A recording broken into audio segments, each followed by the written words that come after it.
ஆண்டவருடைய சமூகத்துல நம்ம அன்பு கூறுகிறவர்களாய் அவருடைய கற்பனைகளை கை கொள்ளுகிறவர்களாய் இருக்கும் போது ஆண்டவர் நமக்கு உடன்படிக்கையும் உண்மையும் காக்கிற கிருபையும் காக்கிற உண்மையுள்ள பயங்கரமான தேவனாய் நம்முடைய சமூகத்தில் இருக்கிறார்.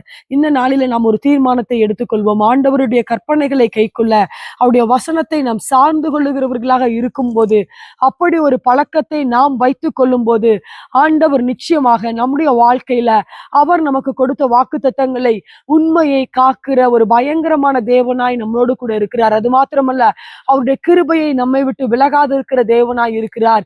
இந்த நாளில ஒருவேளை ஆசீர்வாதத்திற்காக எதிர்பார்த்து சோர்ந்து போய் இருக்கிறீர்களா?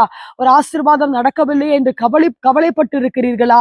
ஆண்டவர் உங்களுக்கு கொடுத்த வாக்குத்தத்தங்கள் எல்லாம் இன்னும் நிறைவேறவில்லையே என்று ஆண்டவருடைய சமூகத்துல நீங்கள் காத்து கொண்டு இருக்கிறீர்களா? அவர் உங்களுக்கு உண்மையையும் கிருபையும் காக்கிற பயங்கரமான தேவனாய் இருக்கிறார். உங்களுடைய வாழ்க்கையில பயங்கரமான காரியங்களை செய்ய அவர் வல்லவராய் கூட இருக்கிறார். நீங்கள் செய்ய வேண்டிய ஒரே ஒரு காரியம், அவருடைய கற்பனைகளை கை கொள்ளுகிறவர்களாய் இருக்க வேண்டும். அவருடைய கற்பனைகளை கை கொண்டு அவருடைய வாக்குத்தத்தங்கள் எல்லாம் விசுவாசத்தோடு நீங்கள் பெற்றுக்கொண்டு செபிக்கிறவர்களாய் இருக்கும்போது, அப்படிப்பட்ட வாக்குத்தத்தங்களை உங்க வாழ்க்கையில, உங்க குடும்பத்துல, உங்க தொழிலில, நீங்கள் செய்கிற வேலையில நிறைவேற்ற அவர் வல்லவராய் கூட இருக்கிறார்.